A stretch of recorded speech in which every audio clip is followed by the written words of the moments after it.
Let's say you were stuck on a desert island with only a small group of people, and you wanted to set up a basic branch of the church. What passage of scripture would you need in order to do that? The most useful passage that you could have is section 20 of the Doctrine and Covenants. Section 20 contains all the basic instructions a person needs to set up and operate a branch of the church. Some scholars have called it the Constitution of the church. The early members of the church called it the Articles and Covenants of the Church of Christ. The Articles and Covenants were received in preparation for the organization of the church, which took place on April 6, 1830, at the Whitmer Farmhouse on their farm in Fayette, New York. A recreation of the Whitmer Farmhouse now stands in that location. It was built in 1980 for the sesquicentennial of the church's organization. And as you can see, the Whitmer Farmhouse is not very big, but 60 people crammed into the Whitmer Farmhouse the day that the church was organized, and all of them listened to the Articles and Covenants, which Joseph Smith had received several weeks earlier, and committed to the Church of Jesus Christ. In fact, on this day, the first baptisms into the Church of Christ took place. People baptized included Joseph Smith Sr., Joseph Smith's father. Also, Orrin Porter Rockwell was baptized on this day, and many other members were baptized in nearby Seneca Lake. Now, the Articles and Covenants themselves are kind of unique. They're sort of a fusion between the revelations Joseph Smith was already receiving and the official declarations produced by prophets and apostles in our time. So it's sort of like a revelation, but also a little bit like the family proclamation, where it's clear there was some collaboration between Joseph Smith, Oliver Cowdery, and the Lord on what should be placed into this. Joseph Smith, in noting how the Articles and Covenants were created, later noted, "In this manner did God continue to give us instructions from time to time concerning the duties which now devolved upon us. And among many other things of the kind, we obtained of him the following, that is, the Articles of Covenants, by the spirit of prophecy and revelation." So this came by revelation, but it's clear that Joseph Smith and Oliver Cowdery were working together to pull text from the Book of Mormon and assemble a document that would give everybody the basics about the Church of Christ. This document, among other things, contains a number of groundbreaking items. For instance, the original name of the church, which was the Church of Christ, the foundational events of the church, the foundational doctrines of the church, the foundational practices of the church, and 5 other titles for Joseph Smith explaining his duties within the church.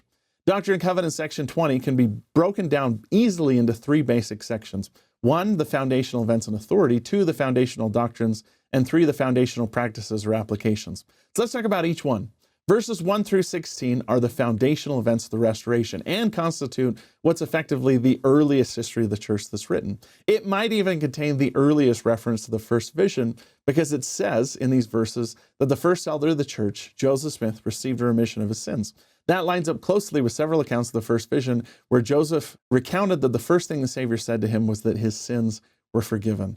Secondly, it talks about the coming forth of the Book of Mormon and the work of angels during this time to give Joseph Smith and Oliver Cowdery the authority that they needed to bring forth the gospel. Now, secondly, Doctrine and Covenants 20 also explains the foundational doctrines of the church. These are found in about verses 17 to 36. And the foundational doctrines, as you might expect, are the basics a person needs to know about what Latter-day Saints believe.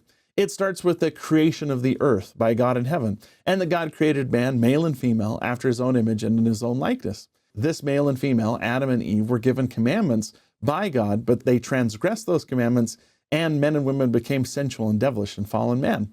In response to this came the most fundamental doctrine that the church believes, which is that God gave his only begotten Son, as it is written in those scriptures which have been given of him. Section 20 says he suffered temptations, but gave no heed to them. He crucified, died, and rose again on the 3rd day, and ascended into heaven. And this, Joseph Smith would later call the most fundamental teaching of the church. In 1838, Joseph Smith taught the fundamental principles of our religion are the testimony of the apostles and prophets concerning Jesus Christ, that he died, was buried, and rose again the 3rd day, and ascended into heaven. And all of the things which pertain to our religion are only appendages to it. So as great as something like word basketball or green jello might be, it's only an appendage. The main idea that we teach and we share is that Jesus Christ came, died for our sins, and was resurrected and ascended into heaven. Section 20 also introduces a few key theological concepts the Latter-day Saints need to understand. For instance, Section 20 says that justification through our Lord and Savior Jesus Christ is just and true. And sometimes understanding the gospel is just knowing what the words mean.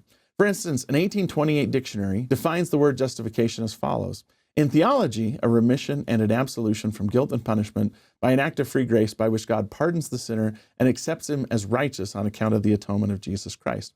In other words, justification means that you're not going to get punished for what you did.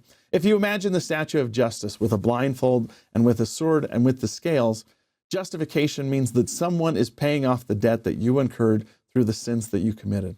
We believe that justification is a free act, that everybody is saved in this sense by Jesus Christ because of his grace and because he came and sacrificed for us. When we accept Jesus Christ, we're justified. But Section 20 also brings into account a second term, which is sanctification. See, the problem with justification is just because you're not going to get punished for what you did doesn't mean that you're a good person. You're still a lousy person that did all those wrong things. Sanctification is when you go from being the sort of person that commits sins to the sort of person that doesn't want to commit sins. In an 1828 dictionary, sanctification was defined as the act of making holy. So if justification means you're not going to get punished for what you did, sanctification means you can eventually turn into the sort of person that doesn't want to do the sin in the first place. If we imagine justification by imagining the statue of justice and the scales being balanced so that we don't get punished, we need to imagine sanctification by imagining the statue of Christ with his arms welcoming us in and us seeing him as he really is because we have become like him. We don't just want to not get punished for what we did. We want to be good. That's the whole aim of the gospel, to become like Jesus Christ. And becoming like Jesus Christ doesn't just mean that you're justified, it means that you're sanctified. The last part of Section 20 introduces the foundational practices of the church. For instance, practices like blessing babies, or performing baptisms, or the sacramental prayers are found in Section 20 of the Doctrine and Covenants. Each one of these documents is very valuable and is still utilized every Sunday in the church wherever you are in the world. The basic ordinance of the church, baptism, confirmation, the sacrament, and blessing children are established in Section 20, and the higher ordinances of the church, such as the temple initiatory, endowment, and sealing, will come along a little bit later. In order to perform these ordinances, you have to have people set apart and specifically told to perform these ordinances. So Section 20 also contains the basic descriptions of what a deacon, teacher, priest, and elder do within the church. These offices are crucial in order for a branch to function. There have to be officers of the church, and they have to have authority to carry out ordinances and bless and help the people around them. Now, the most important officer of the church, even if it's just a branch-sized church, is the president of the church. And in Section 21 of the Doctrine and Covenants, Joseph Smith is given a key number of titles to establish exactly what his role is. He was called the seer, a translator, a prophet, an apostle, and an elder. And we can talk about each one of these and what they mean. For instance, John A. Widtsoe said that a seer is one who sees with spiritual eyes. He perceives the meaning of that which seems obscure to others. Therefore, he is an interpreter and a clarifier of eternal truth. He foresees the future and the past and the present. A translator, traditionally, is spoken of by us as one who translates from one language to another. But in the early Restoration sense, it meant someone who was not only able to discern and understand the language, but also the intention of the original authors of the scripture. Just after Joseph Smith is finished translating the Book of Mormon, he's going to start another big project, which is to start translating the Bible and producing the Joseph Smith translation. Joseph Smith was also called a prophet, which is defined clearly as a witness of Jesus Christ. You might remember in the book of Revelation, it says that the testimony of Jesus is the spirit of prophecy. And a prophet, in a very simple sense, is someone who has a testimony of Jesus Christ by the power of the Holy Ghost. Finally, Joseph Smith was designated as an apostle, defined as a special witness of Jesus Christ, or an elder, defined as someone who is a minister of the Lord Jesus Christ, who holds the Melchizedek priesthood. A minister serves as a fellow servant with the Lord and acts as a Lord agent. His appointment to preach the gospel and to perfect the saints. Joseph Smith, at this point, and Oliver Cowdery were the two officers of the church. A branch of the church had been established, and now we are eventually on our way from not just becoming a branch, but larger congregations like wards and stakes, eventually into a global religion like the church is today. But it all started with a small group of dedicated people on that farm in Fayette, New York. No matter where we're at, or no matter how big or small the congregation you meet with is, the same basic rules are there, and the same basic doctrines, our fundamental belief in Jesus Christ, are absolutely critical in understanding and knowing what Latter-day Saints teach, believe, and strive to be like.